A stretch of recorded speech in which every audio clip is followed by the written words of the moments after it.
Bajaj group, जिसका नाम सुनते ही भरोसा और धमाकेदार ग्रोथ की कहानी याद आ जाती है। ये वही नाम है जो देश के हर कोने में किसी न किसी तरह जुड़ता है, चाहे वो बजाज की बाइक पल्सर हो, चाहे बजाज से फाइनेंस करवाया हुआ आईफोन हो, या फिर घर के अंदर जलता बजाज का बल्ब। और इस कंपनी ने हम इंडियंस का भरोसा जीता है, इसलिए बजाज की हर कंपनी को मार्केट में बहुत ज्यादा वैल्यू भी मिलती है और इसीलिए कहा जाता है हमारा बजाज। और पिछले साल बजाज की एक और कंपनी बजाज हाउसिंग फाइनेंस की बम्पर लिस्टिंग भी हुई, लेकिन ये कंपनी बजाज की बाकी कंपनी से उल्टा चल रही है। अब उल्टा कैसे चल रही है तो ये देखो।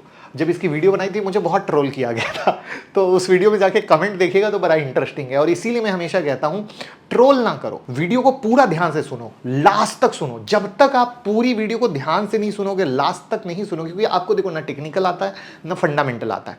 आप सिर्फ बातों को सुनकर कोई डिसीजन निकाल लेते हो और आप फंस जाते हो, या फिर आप दूसरों को ब्लेम करते हो। तो स्टॉप ब्लेमिंग अदर्स। दूसरे आपको बहुत अच्छे से तरीके से एजुकेट करने की कोशिश कर रहे हैं, ये मेरी रिक्वेस्ट रहेगी। साथ में गुड न्यूज ये है कि कल से जो हमारी स्टॉक मार्केट मास्टर क्लास शुरू हो रही है, उसमें आप लोगों की स्टॉक सिलेक्शन को पहली बार हम दूर करने जा रहे हैं। जी हाँ, पहली बार, आज तक ऐसा कभी नहीं हुआ था। तो हम सिखाएंगे भी, साथ में कौन से सेक्टर फटने वाले हैं वो लाइव मार्केट में आपको देंगे, जिसके आधार पर आपका जो ग्रुप बना रहेगा उससे आपको अपडेट मिलेगी सेक्टर का और आप उसका फायदा ले सकते हैं। तो इंट्राडे स्विंग, पोजिशनल इन्वेस्टमेंट सब कुछ करेंगे, सीखने के बाद बिंदास। और स्टॉक सिलेक्शन की प्रॉब्लम दूर, तो मौका ना जाए। 9708094321 पे कॉल कीजिए। और मेरे काम का सबूत ये है मेरे भाई कि हमने कहा था मार्केट किस तरीके से बढ़ने वाला है, और उसके बाद आपके सामने है कि निफ्टी बैंक निफ्टी में क्या मूव आया है। तो बिंदास ज्वाइन करें और कॉल करें। तो जहां बजाज ग्रुप की अधिकतर कंपनियां, Bajaj finance, Bajaj Finserv, Bajaj healthcare, Bajaj holding इस गिरावट में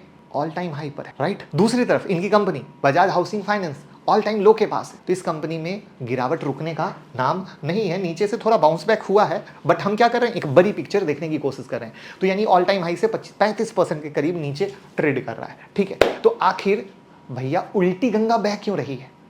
फाइनेंशियल में दिक्कत है, फ्यूचर प्लान में दिक्कत है, कहां पर दिक्कत है, ये सब चीजों को समझना जरूरी है। यानी अच्छा भी, बुरा भी, और तब फाइनल समरी बनाना। तो वीडियो के शुरू में बोला था कि प्लीज फ्री हो तो देखिए, पूरी वीडियो देखिए, तभी समझ पाइएगा, वरना आधा वीडियो में आप सिर्फ फंसिएगा और दूसरों को ब्लेम करिएगा। वैसे किसके के पास बजाज हाउसिंग फाइनेंस है, कमेंट में जरूर बता दीजिएगा। तो एक बार बजाज ग्रुप का सारा बिजनेस एम्पायर का सेटअप देख लेते हैं जो आपके स्क्रीन पर है। तो इसमें से बजाज हाउसिंग फाइनेंस लिमिटेड क्या हुआ, बजाज फाइनेंस की एक सब्सिडरी है। ये एक हाउसिंग फाइनेंस कंपनी है जो लोगों को घर खरीदने के लिए लोन देती है। ये मॉर्गेज लेंडिंग में काम करती है। मॉर्गेज लोन एक ऐसा लोन होता है जो आप अपनी प्रॉपर्टी को गिरवी रखकर लेते हो।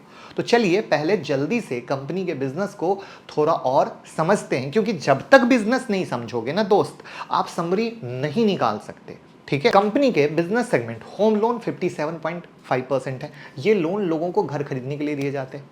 ये लॉन्ग टर्म लोन होते हैं जिसमें इंटरेस्ट रेट क्या होता है, कम होता है। दूसरा है लोन अगेंस्ट प्रॉपर्टी, LAP, जहां पर इनका शेयर 10% का। इसमें प्रॉपर्टी को गिरवी रखकर लोन देने का ऑप्शन मिलता है। ये आम नागरिक या बिजनेसमैन दोनों के लिए अवेलेबल है। यहां पर इनके पास तीसरा जो सेगमेंट है जहां से ये पैसा कमाते हैं वो है लीज रेंटल डिस्काउंटिंग, LRD। साढ़े 19% का रेवेन्यू है यहाँ से। इसमें जो लोग अपनी कमर्शियल प्रॉपर्टी रेंट पर डालते हैं उन लोगों को उनके फ्यूचर रेंट इनकम के बेसिस पर लोन दिया जाता है। चौथा है डेवलपर फाइनेंसिंग, जहां पर 12% की हिस्सेदारी है। ये लोन रियल एस्टेट डेवलपर्स को दिया गया लोन होता है जो नए रेसिडेंशियल और कमर्शियल प्रोजेक्ट बनाने में मदद करते हैं। तो यहां तक इनके रेवेन्यू के बाइफर्केशन को देखा। अब इनके फाइनेंशियल कंडीशन को भी देख लेते हैं कि कंपनी में सब कुछ सही चल रहा है या नहीं चल रहा है।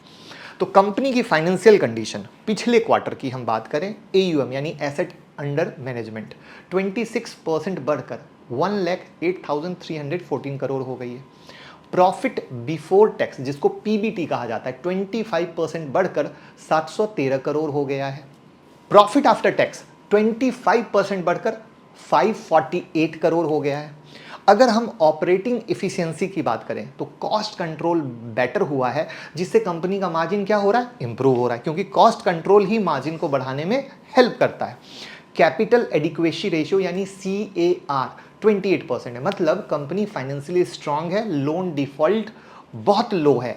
GNPA 0.29% और NNPA 0.13% है, जो सेफ माना जाता है। अब बात करते हैं फ्यूचर प्लान की। तो फ्यूचर गाइडेंस की बात करें तो कंपनी का कहना है कि आने वाले टाइम में AUM ग्रोथ 24 से 26% का टारगेट है। ऑपरेशनल कॉस्ट और कम करने का प्लान है और अफोर्डेबल हाउसिंग लोन पर कंपनी ज्यादा ध्यान देगी, जिसमें 16-17 लाख के छोटे लोन दिए जाएंगे।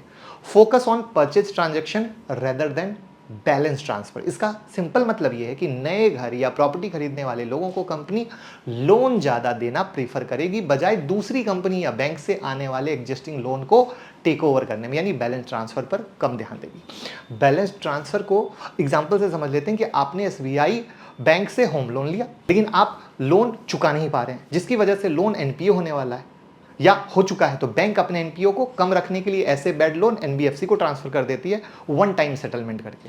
और बैंक ऐसा इसलिए करती है क्योंकि RBI की बैंक को लेकर ज़्यादा मजबूत गाइडलाइन होती है एज कंपेयर टू NBFC, और इसीलिए NBFC की लोन रिकवरी डिपार्टमेंट ज़्यादा मजबूत होती है बैंक की बजाय। तो अभी तक सुनने में सब सही लग रहा है, फिर भी ये स्टॉक लगातार गिर रहा है, जबकि बजाज का बाकी स्टॉक रॉकेट है। स्टॉक अभी IPO का जो 70 रुपये का प्राइस है उससे ऊपर है, राइट, 123 के पास, लेकिन ऑल टाइम हाई 180 का है, यानी 35% नीचे, राइट। तो क्यों है? तो एक इंपॉर्टेंट डेट है 15 अप्रैल 2025।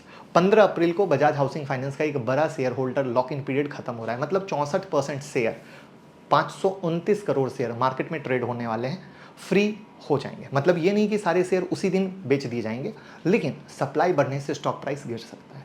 वैसे इसका एक 3 मंथ वाला लॉक इन पीरियड पर हमने ऑलरेडी वीडियो बनाई थी, जिसमें हमने लॉक इन पीरियड पर डिटेल में बात की थी।